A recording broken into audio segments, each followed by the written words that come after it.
You're listening to the Co-Creator Network. When you change the way you look at things, the things you look at change.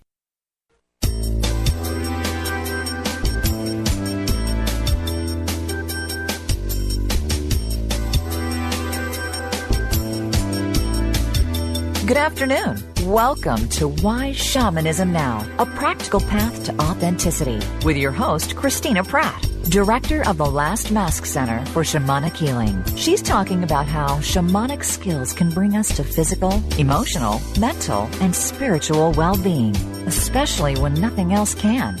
Now, here's your host, Christina Pratt. Welcome, everyone, to Why Shamanism Now. This is your host, Christina Pratt, and I'd like to call in the spirits to help us out here today. I'd like to call out first to our ancestors and ask those who lived well and those who died well, those who bring us the legacy that enriches our lives, those who bring all that is good and true and beautiful. I call out to you to be with us here today, to guide us in our proceedings. Help us to understand the balance between the inner world and the outer world of our life. Help us to do well at this interface and to do so in a way that is good for all living things.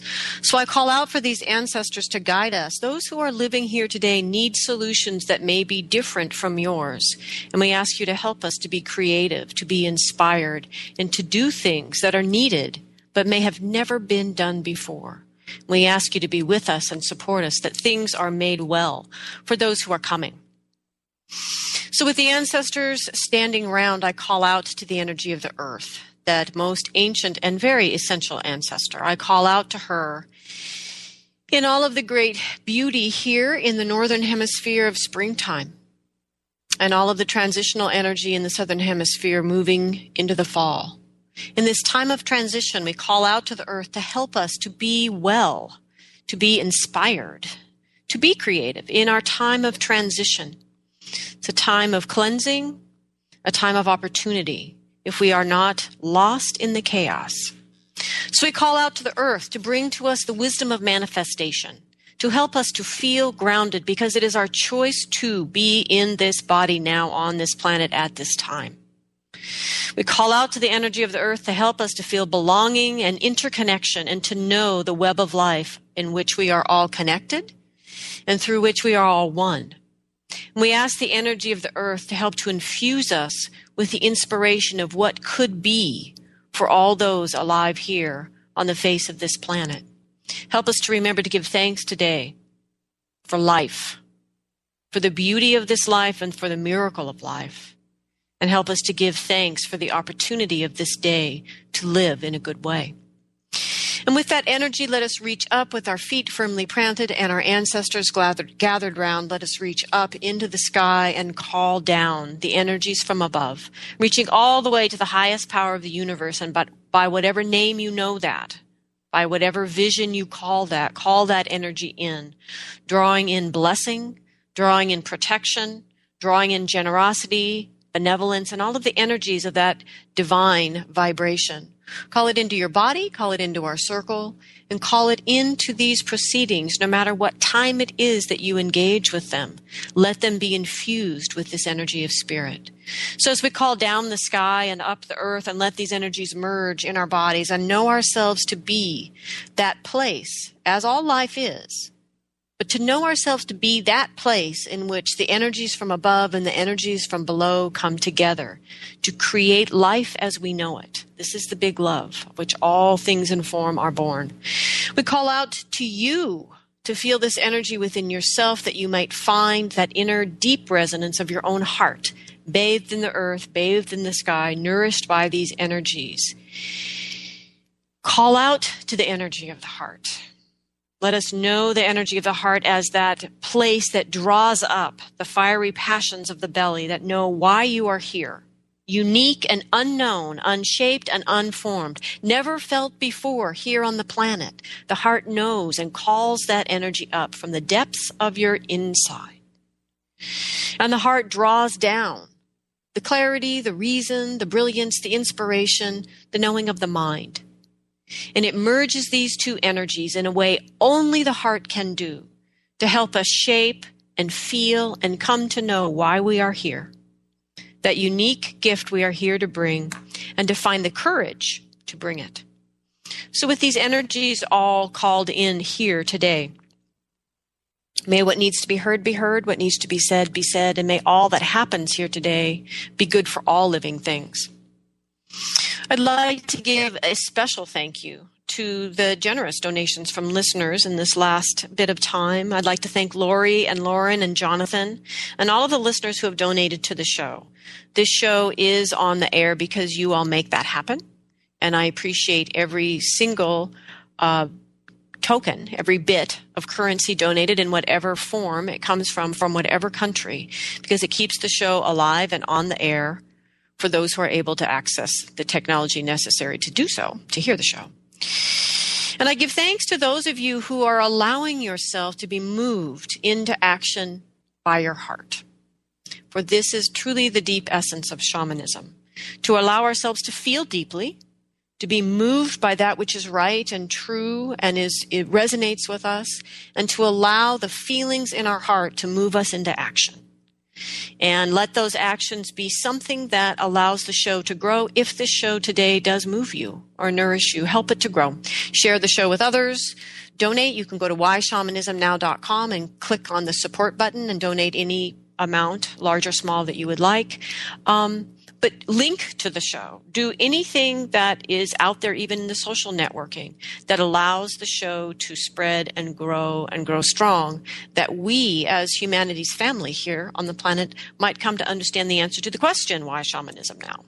Because I think it is perhaps our only hope. So today, the topic of the show is the power of shamanic healing from the inside out. I didn't actually really know what to call this show. But I do want to remind you that we are live today. You can call in with questions at 512-772-1938 or Skype in from the co-creatornetwork.com site. There's a little Skype button. You can Skype in.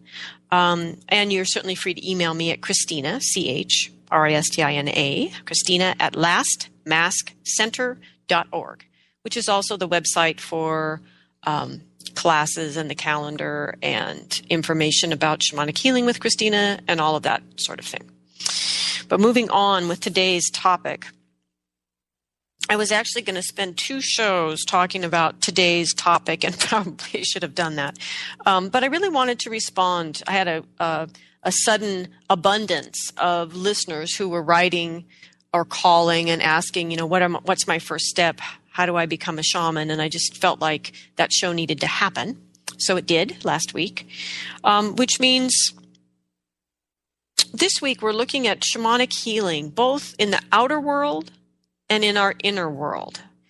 And hopefully today we'll be able to look at how those energies relate. And this month we've been exploring the powers of healing. And so today in particular, we're exploring this tension between the inner world and the outer world. So the outer world healing has certainly been kicked into gear yet again. And there is certainly a cycle that we are in as humanity living on this planet of being moved to respond to either human-made disasters or natural-made disasters, and then our attention drifts on to the next one. But we certainly have been moved in the recent time. And so the outer world healing has to do with healing in the environment, healing in your environment. It could even be your work environment. It also has to do potentially with healing in your family, healing in the world or humanity, the human family. And that ultimately this question of outer world healing moves us out into what is our cosmology. In other words, what we see as needing healing, what we see as chaotic or needing order, or what we see as something that needs to change or transform, is ultimately shaped by our cosmology. So one person might look at a particular situation happening and see just messy, useless chaos. Another person might see creativity and art happening. So our cosmology and what we value and how we see, how we believe the world works, how we believe we got here, these deep, deep questions that are questions of the soul shape our cosmology. And Our cosmology then shapes how we see the world, and there is an interaction there, an inner and outer world interaction happening. So, what is your cosmology? I ask this on many shows because I believe that this is critically important for a huge number of reasons. And so it comes up again and again in different shows on different topics. But what is your cosmology? I know, being a contemporary American, that many Americans have no conscious cosmology. Now, many Americans have a cosmology, they're not aware they have it. They do have a deep belief running how they see things. But the other thing that's going on here in America, I think, is that people look around and say, well, clearly there's no system. There is no God. There is this no larger organizing principle. There is no real cosmology. Obviously, that's not the case, just from what people see around them. But my question would be, did the chaos and alienation create this lack of cosmology? Is this chaos and alienation the proof there is no cosmology? Or is it precisely the lack of an effective and accurate cosmology that has ultimately created the chaos and the alienation? We're going to talk a little bit later in this show about tending, shamanic tending versus shamanic healing. And Tom Cowan talked about this in the most recent Tom Cowan show. And I didn't have a chance to look up when that was, but it's on the whyshamanismnow.com site in the archives under guests, Tom Cowan. And it's the most recent show with Tom. And he talks about what's interesting to him right now. And he's talking about shamanic tending. And I think what's important to understand here is that shamanic people had a sense of a particular kind of cosmology. And that cosmology, to the best of their understanding, reflected what they saw in the natural world. And so the cosmology, in a sense, was an effort to explain how the real energies are shaping things, even though we can't see the real energies. We see this illusion of life around us, and we don't see these deeper energies. But we can often touch the deeper energies through ritual, and we can often see the deeper energies in particular shamanic trance states. And so the shamans, with the help of the first shaman, frankly, shaped a cosmology that was a reflection of the deeper energetic reality. And I use that word very precisely, the deeper energetic reality. And that the cosmology then didn't come out of a system of belief. It came out of an effort to understand the world as it's working. There are very, very few humans at that time and a lot of world, a lot of earth out there, and a lot of other beings living on it, and many of them could eat the humans. And humans are fragile beings. They're phenomenally adaptable, but also very fragile. And so the shamans were trying to give people a cosmology that would help them understand how their world was actually working and then how to interface with it. Now, since then, we've got a lot of cosmologies going on, largely religious and then political and then whatever. I don't want to get into that. The many different cosmologies out there today that are really ineffective and not very useful because they're not based on any form of deeper reality. They're based on beliefs, ideas, wishful thinking, too much recreational drug use. I mean, lots of ways people have created these crazy cosmologies that don't explain how the world works. They explain how people would like the world to work, but they don't explain how the world works. So my point is then we have lots of cosmologies out there shaping how people see the outer world, but in particular for today's show, shaping what people feel needs to heal and how it should change or heal.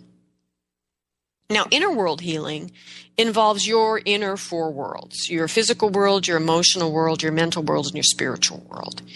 And inner world healing, to ultimately be effective and successful, will require that you are willing to gain a passport to each of your four worlds.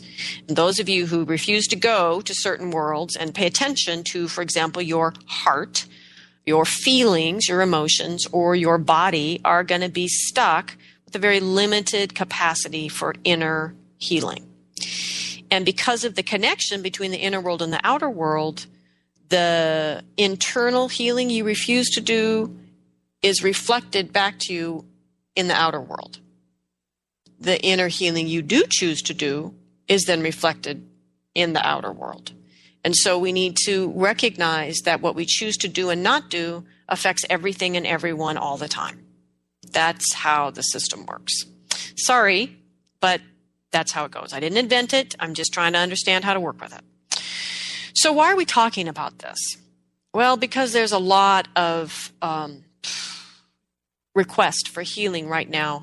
And, all this stuff flies through my inbox because I'm probably on, too many mailing lists I shouldn't really be on, about what we need to do to respond to this earthquake or that tsunami or this war or that. And I'm not saying that to say we should be tired of all of that. I'm saying that because what tires me is not the disasters or the problems, but the assumption about what needs to be done about it. That there is this very human-centered assumption, and based on whatever the source of the email is from, very sort of whatever that cosmology is, centered assumption about what needs to happen and about what is effective. There's also a certain sort of contemporary history sense of what is effective. And frankly, I am tired of anyone who is unwilling to do their own ancestral healing asking me to do anything to respond to war. Because from a shamanic perspective, from my perspective, war exists because of the unresolved issues around war in our ancestors. And I mean our as in humanities. So I'm tired of having people encourage me to do this, that, or the other thing around war, because I know in my deepest being, in my soul, it will not change. It's just a new version of the same stinking war.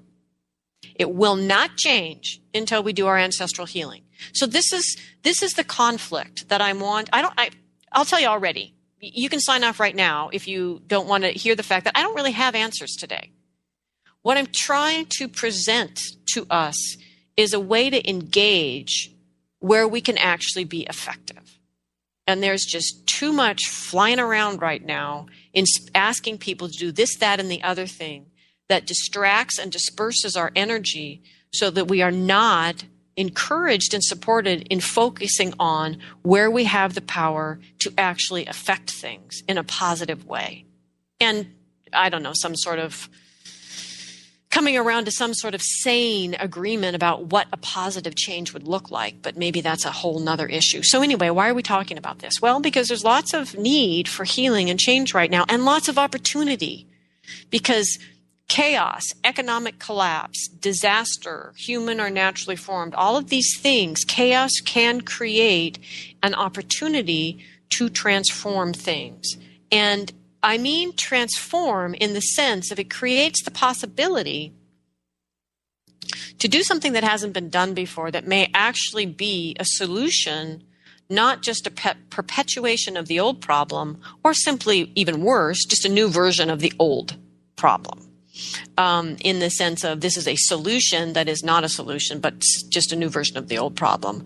Or this sort of evolution through the old way of thinking, through the old way of believing what is and isn't possible, of just continuing to evolve in a way that is not fundamentally new. And it takes an enormous amount of energy and resources to do that. And there isn't a lot of energy and resources left then. I mean, think about a normal person's day. The biggest challenge for everyone I know, including myself, engaged in sincere, heartfelt inner and outer world transformation, is we run out of juice. It's a busy day. And so my question here today is, how can we begin to get focused on where we can be effective and to stop wasting our time, energy, and resources scattering, particularly in panic, and begin to direct our energy in an effective way for ourselves and for others. So what am I harping on about? So this is one of the most personal examples in my life right now. I have a dear friend whose adult daughter has been bedridden for decades with a debilitating degenerative disease. And she has already lived, I don't know, maybe 30 years longer than the doctors did. And so this woman, I mean, she's an adult woman now. The daughter is an adult woman now, is in bed and is maybe in the process of dying right now. But she's been in this place many times before. In fact, from the doctor's perspective, she should have been here 30 years ago. So what is my point? Well, first off, I personally believe, this is my personal belief, I have no proof, it's just my personal belief, that this woman is still alive in the first place because this beautiful family of beautiful people found it in their hearts to love her and accept her exactly as she was, and to let her be who she is, and to let her have her illness, and to let her find her path with that, and to support her in that, and to love her. And because she has been loved and accepted, very powerfully loved and accepted and cared for, she lived. Now she's been bedridden like forever, but she's alive. Now, with that said, there are many times cyclically through the year where she'll get pneumonia or one of the various things that you get when you are bedridden. And these are very scary because they often may be, that last time. And many years ago, like maybe 10, at a particular time, the mother of this woman was connected to many, is still, but at the time was connected to many healing communities, massage therapists, Qigong, Chinese medicine people, shamanic people, a bunch of very skilled healers. And the daughter went through a winter cycle of getting pneumonia and getting very ill. And we were all told, it's easy to tell people via email, hold our family, this is what we're going through. It was very normal and reasonable and sane. And there was such an infusion of love and prayers and blessings and healing energy and everything sent that way that the daughter recovered. And it's like 10 years later. And at this time, she's ill again. And at this time, there's almost a hesitation to tell everybody what's going on. Because no matter how hard the mother tries to say to people, yes, send your love and blessings, but let my daughter take the path she wants to take. We can't help it in our role as healers to pray for life, to pray for her survival, to pray for her healing. And I wonder, and I've been sitting with my friend now for a month, each in our own space, but I wonder, are we keeping this woman alive against her will? What are we doing as healers in our efforts to heal, in our sincere desires, being moved by real energies in our heart? And this is one of the things I'm trying to open us all up to, is to be moved by our hearts. Okay, great. And sanity.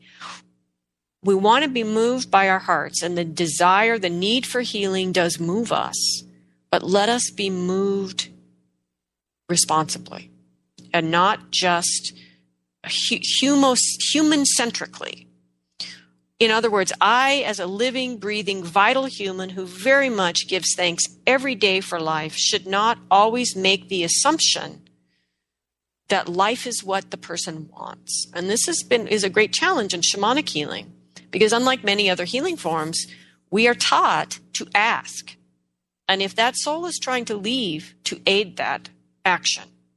And that, I know that flies in the face of many other healing principles, but that's what our job is as shamanic practitioners, is to tend to those soul force energies, not only of humans, but of other living beings of the earth, to try to tend the flow of things. So anyway, back to the story of the daughter. So I've been trying very hard in my energy offerings to my friend and to her daughter to support whatever it is that is wanting to happen without any bias, and to simply give love.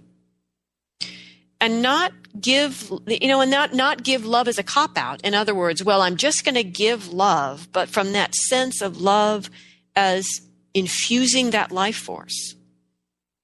I don't want this woman to continue to live only because so many powerful healers are infusing her world with their life force or their spiritual helper energies.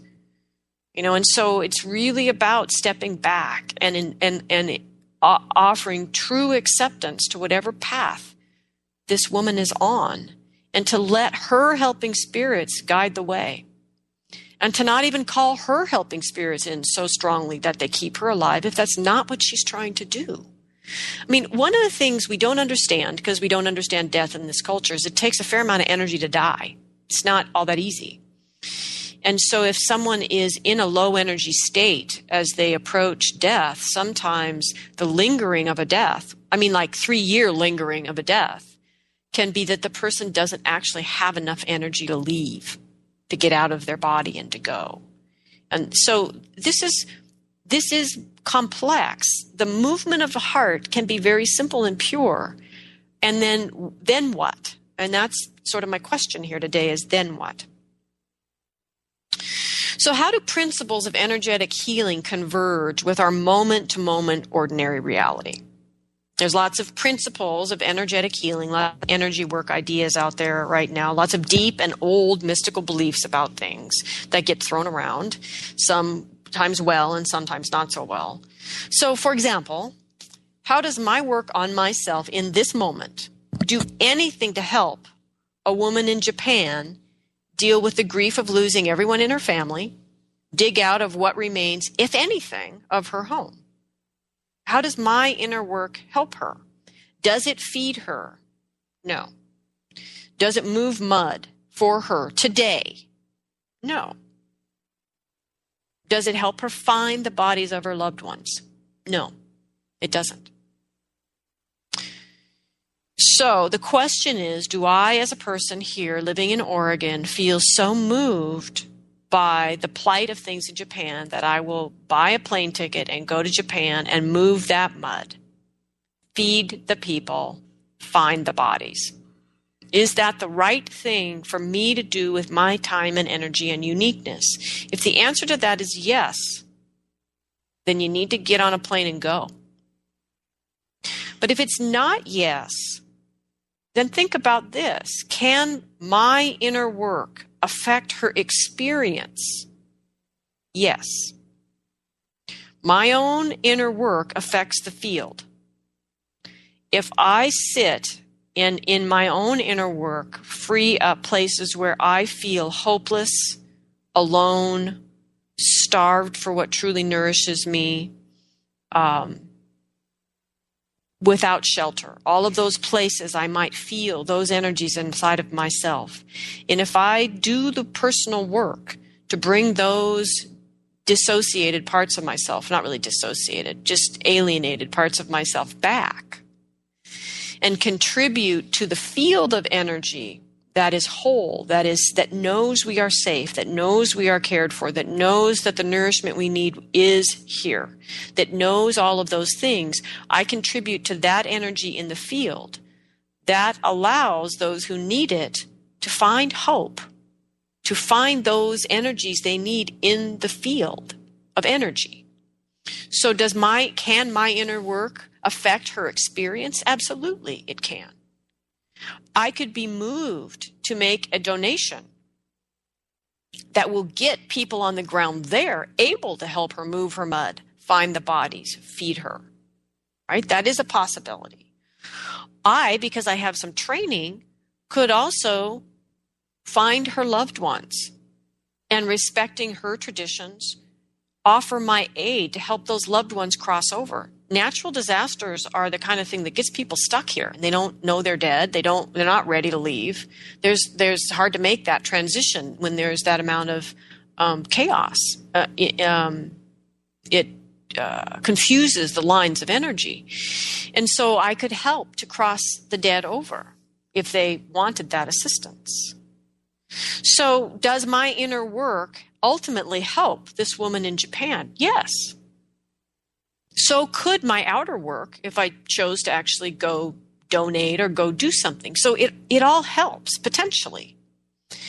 So does my work on myself in the moment change the number of people who will die this week in Iraq and Afghanistan? No.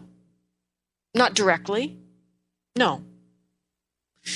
Does my use of electricity and all of the things that I have that make my American life comfortable, that drives this country's greed for oil, affect that problem? Absolutely. It contributes to the problem. And I know this. Yet I choose to turn on the light switch and run my computer so I can talk to you through Skype. Does my inner work help in any way? Does my direct outer world work help? Yes. I devoted a weekend to explore warrior medicine, and I want to bring that into the conversation and hopefully open up and change how we respond to soldiers coming home. This is my contribution to that big issue. So does my work change how many people die this week? No, not directly. Does it change the field? Does it change the overall problem? Does it maybe even change the conversation? Maybe. So, does the earth even need healing after an earthquake? Now, I know I just sound like the biggest asshole on the planet to even say that, given all the human beings and the reactors, the nuclear reactors that are now in trouble because of this earthquake/tsunami experience. Does the earth need healing after an earthquake? Have you asked her? I mean, I don't know. I think I was trying to feel into an earthquake. And I was wondering, is an earthquake the equivalent? Because yesterday I went to the chiropractor, as I do regularly, and I had this.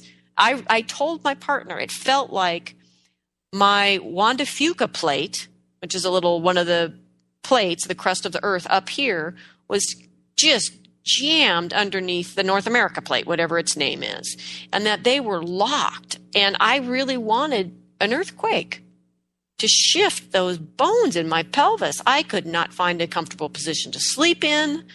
I was having trouble getting up and down. I'm not that old. It hurt. And is that what an earthquake is for the earth? Like I finally got that adjustment and that pelvis cracked and those plates moved and the relief. Is that how the earth feels when it finally has its earthquake? I don't know. Maybe an earthquake is an enormous relief to the earth, to not anthropomorphize a planet. But you get what I'm saying. It's hell for us. And especially those that are local. I have the luxury to sit here in Oregon and ask this question because I'm not digging my house out and mourning my dead relatives. But we need to be careful when we talk about how we're going to heal the earth. I'm not exactly sure the earth needs that. The earth needs some healing from us, from things we have done, like wars, bleeding onto the earth without any effort to resolve the land after that. But I'm not so sure volcanoes and tsunamis and earthquakes need healing for the earth, for the people. But for the earth, I don't know. We should ask her. And more than one of us should ask her because we always bring our biases. So these are the questions that I've been thinking of. And I don't presume today to have the answers, and certainly not the answers for everyone. So how do spiritual principles apply? Do any of them apply? Does any of the wisdom of the mystics help us? I think that one of the most powerful things is a Hermetic principle that often gets quoted in part, as above, so below. But the whole quote is as above, so below. As below, so above. As within, so without. As without, so within. So it's really easy to say, well, as above, so below. We bring the divine in and help the radiation in the nuclear power plants. Yes. And it's more challenging for me to say, and as below, so above. So what is that potential, it's not even potential, this radiation crisis, or whatever we want to call it? What is that reflecting in the above? What is the relationship when we look at the below to the above? It's not just about the above and the below, but it's the below and the above. What is that crisis? What did Chernobyl reflect in the energy above? I don't know. There are always issues when we talk about spiritual principles. There are always issues of time. For example, the simplest one, what goes around comes around. Well, yes, I believe it absolutely does, just not always in this lifetime. Some people die having gotten away with all of it in life. The issue is in death, having to reconcile all of that. But some people get away with all of it in this life, and sometimes for a couple running, before their soul requires that they begin to pay their karmic debt. So yeah, what goes around comes around, but it's often a matter of time. And the time is often not quite the right time frame for us, because we're here for such a very, very short time. So what I think is important for us at this juncture is to be very aware of where you have influence. You have the most influence to create change on yourself in the moment. We can change how we carry the past. We can change how we project onto the future. But we cannot change anything in the future, and we cannot live from the past. We need to live in the moment, and that is the place where we are most powerful, and the place where we have the most ability to create changes on ourselves in the moment.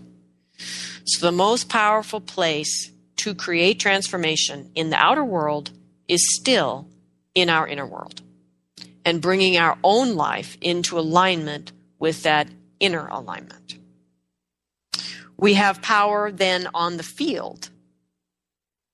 We also have power in ordinary reality to make choices and take actions that are aligned with our beliefs and principles.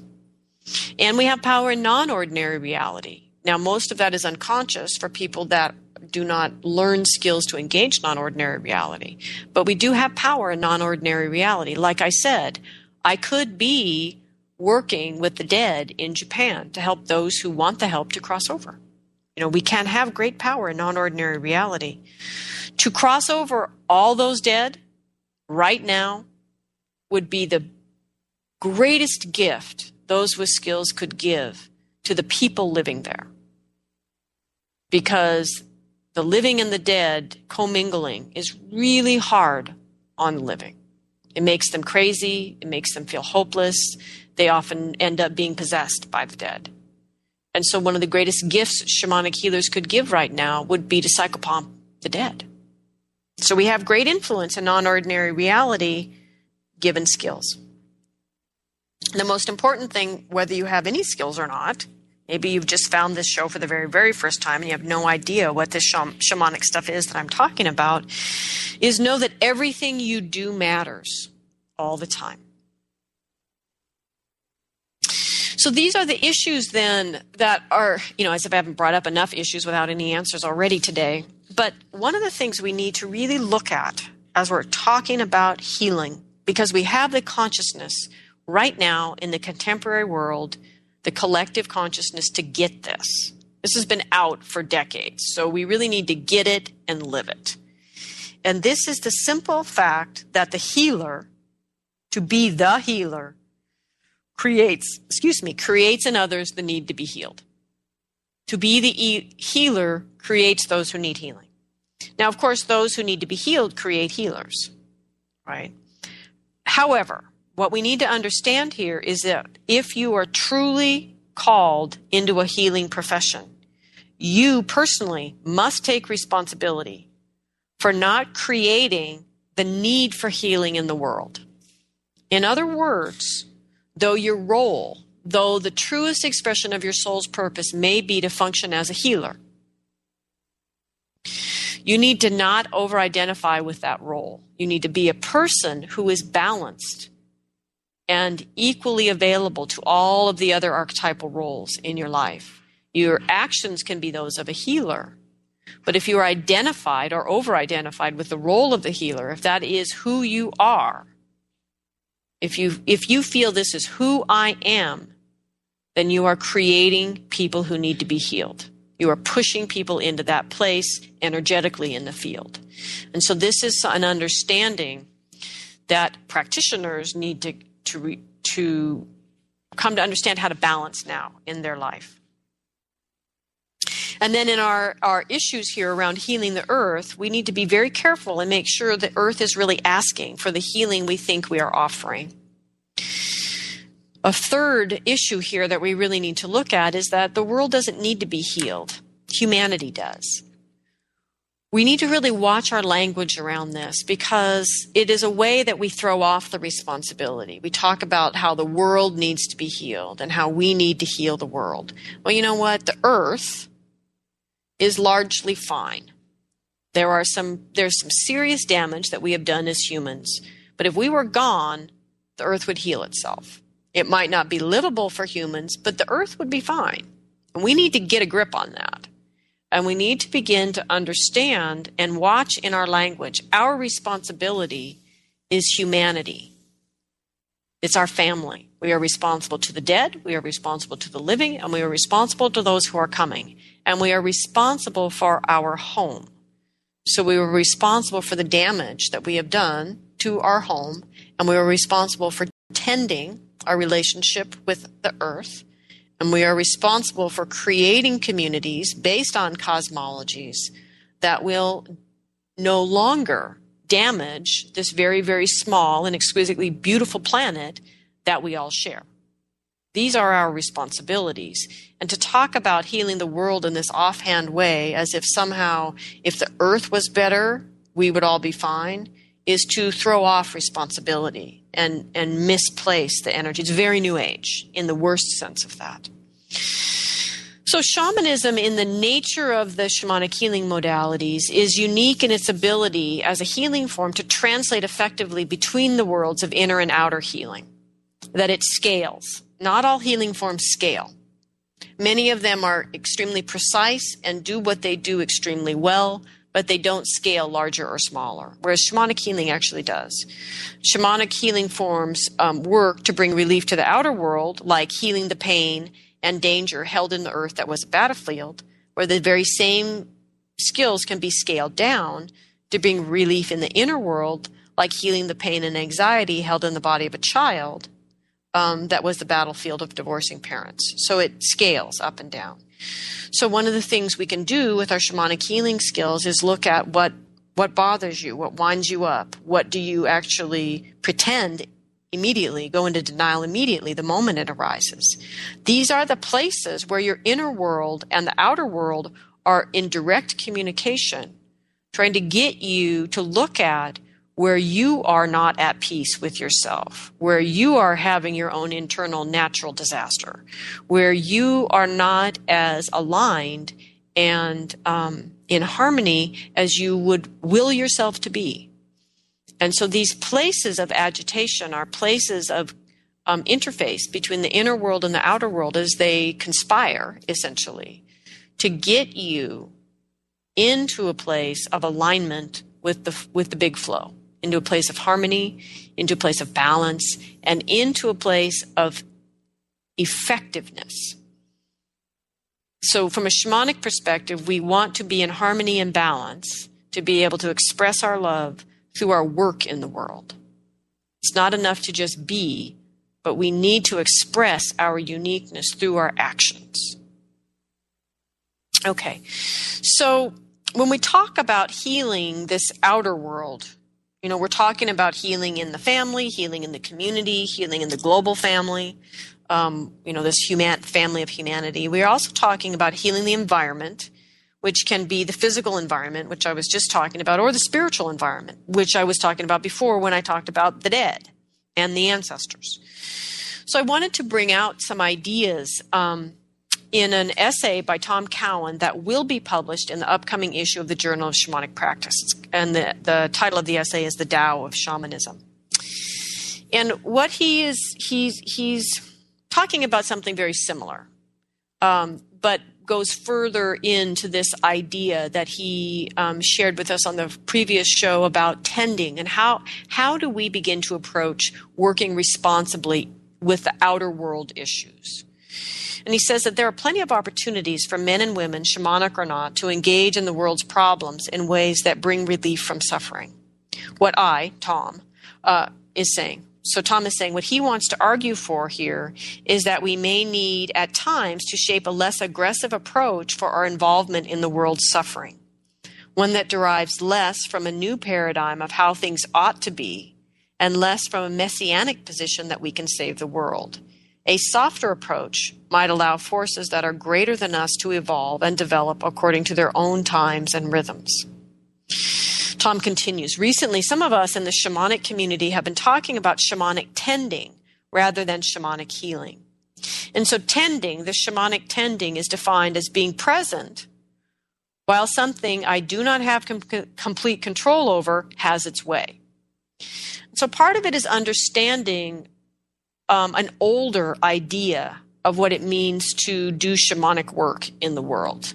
Our current American idea of shamanic healing is much too shaped by the medical system, by our sense of shamanic healing as just another modality or technique in this broad array of technologies. Instead of understanding the shaman's role through shamanism, through the eyes of shamanism, which, by the way, is what I tried to do 13, 14 years ago when I wrote the encyclopedia, to try to understand shamanism through the eyes of the shamans, not the eyes of academics, not the eyes of politicians, not the eyes of doctors and people in the contemporary medical world, but through their own eyes.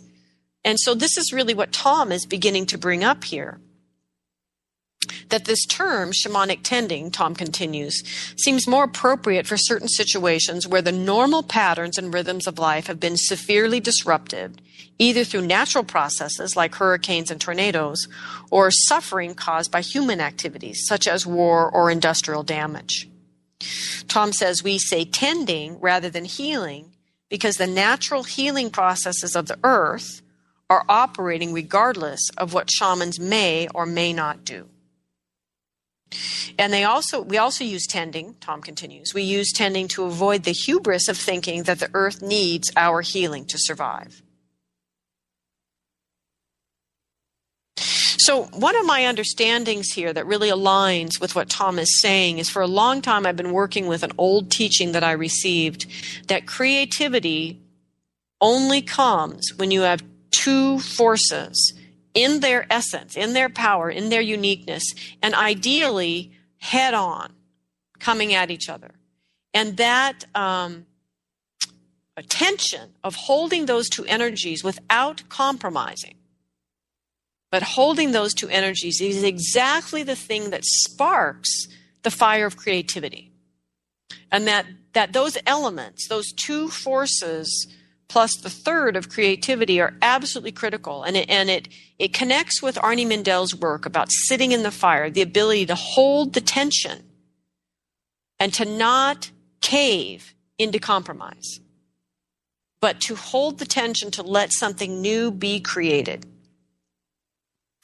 And so Tom talks about this as an old definition of shamanism, that the shaman's job was to hold two unqualified forces, or is when two unqualified forces encounter each other, meeting headlong and are not reconciled, but held teetering on the verge of chaos. So Tom offers this as an old explanation of what shamans are actually doing, and he continues to say that this flies in the face of our modern New Age longing to have healing and well-being a constant condition of our lives. So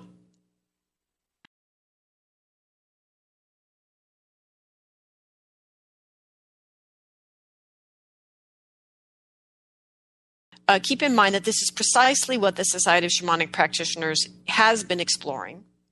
So last year, they explored this at their conference, and in the conference coming up, they will continue to explore this in Santa Fe, May 19 through 22nd, Shamanism Without Borders, The Power of Community. So they're continuing to explore precisely what Tom is talking about, is how do we, as shamanic practitioners, or anyone who's just learned a journey, use our shamanic skills responsibly to affect things in the outer world. And even the Foundation for Shamanic Studies has sort of jumped on that bandwagon. I don't mean that disrespectfully, but they have sent out sort of guidelines for doing that in response to what has happened in Japan. And Michael is saying here are some guidelines to help make your shamanic efforts truly effective, ethical, and healing. And so these are, if you are working shamanically and bringing the power of your helping spirits to the region, address the spiritual aspects of the emergency and in ways that complement the efforts of the ordinary reality workers there. Get permission. Number 2, get permission from the souls of all beings, including the land, before doing any work. Journey work should be done in advance to gain permission and to discover the scope of any shamanic healing to be offered. Number 3, work in accordance with and to the extent of your training.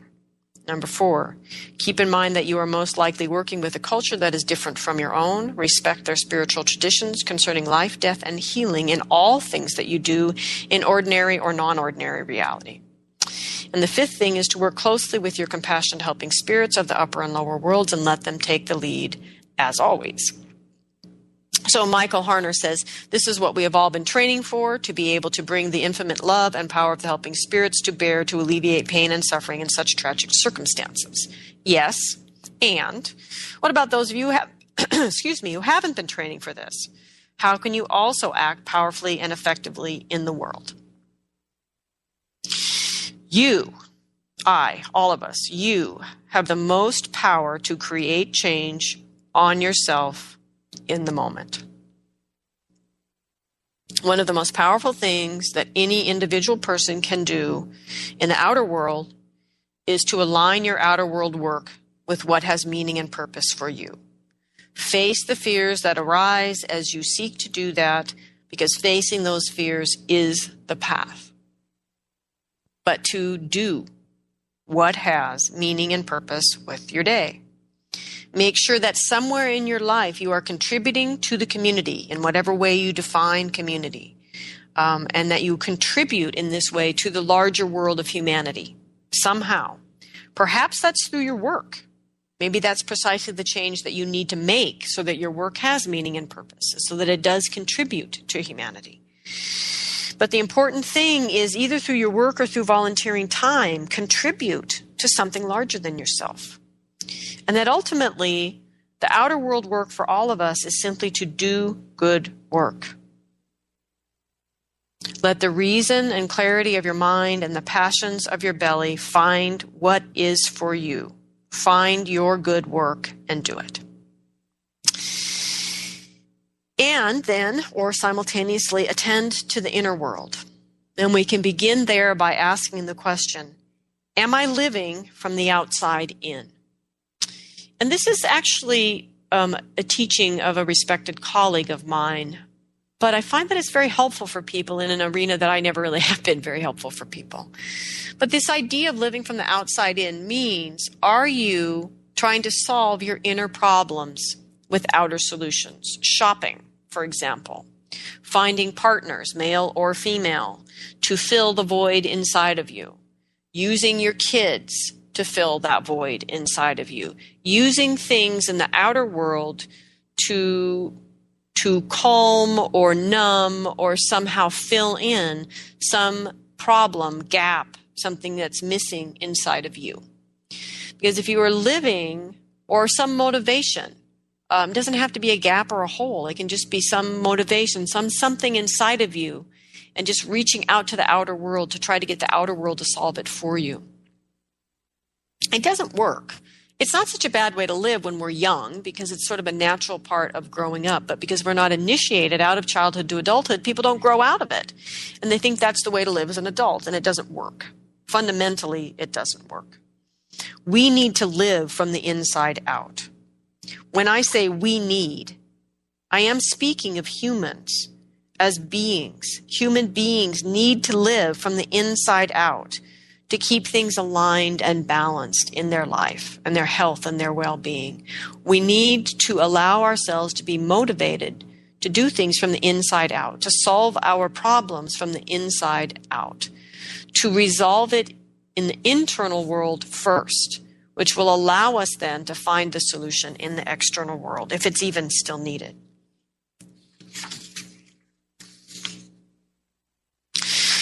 So one of the practices that I was sitting with as I prepared the show over the week is I settled in and organized myself, as I have led you through in other visualizations and other shows, to ground the energy and open to the earth below and the sky above and to center in the body. And then to sit with the 4 parts of that Hermetic principle, as above, so below. And to allow myself to feel all that divine energy we project above, to be present here below. And then when I came to a kind of rest with that, then I would say, as below, so above. And this was more challenging for me, but it was the effort to find the gift, to find the perfection in the larger scale of things, to find the opportunity, to find how what was below was still a reflection of the above. And then, as within, so without. And to really see myself in that outer world. And then finally, as without, so within. To take responsibility and acknowledge and accept my part in everything in the outer world. The beauty of the spring that I see, and the frustration with the fact that we're still at war on many fronts. Right, and to honor and acknowledge both of those things in the outer world as being part of my inner world. So, when we talk about healing inside, we're talking about healing our inner world. And what is critically important is to understand that our inner world is our energy body. And for our energy body to be well, for our inner world to heal, it needs to mirror our cosmology, or our understanding of how the outer world works. When these energies are in conflict, when your cosmology says one thing, but your energy body needs to be another, you create this gap between your inner and outer world. The dialogue is never translatable. And there is a great place then to foster and actually to fester illness and misalignment, mental illness, all of these things. It is critically important, not only for how we see the outer world, that we have an accurate cosmology for how things really work, but it also needs to align and reflect and mirror the energetic reality of our inner world.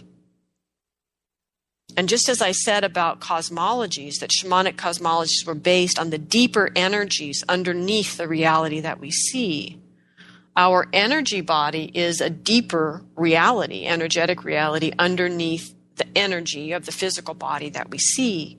And those two realities should be scalable, should be the same image, the same ideas, the same reality, scalable, up and down. And when they do align, we can be in health and well-being. So what do we do with all of this? What do we do with this dynamic, ever-present, not turn-offable relationship between the inner world and the outer world? And the fact that we are constantly in the act of co-creation, consciously or unconsciously, with the inner world and the outer world. Both of them simultaneously going both ways all the time.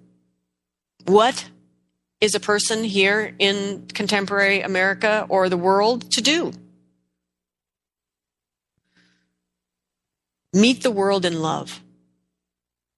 Meet the world every day in love. Do what you need to do to be in love, and meet the world in love. Then do good work. We don't have any other choice. Meet the world in love, and then do good work. Thank you, everyone, for listening. I'd like to give thanks to the ancestors for gathering around us here today, for helping me with this big and unwieldy topic. I give thanks to you for being present. Thanks to the earth below and the sky above and the heart that unites us all. Next week, everyone, our topic is tricksters and teachers. I hope you all will join me. Have a great week. Thank you.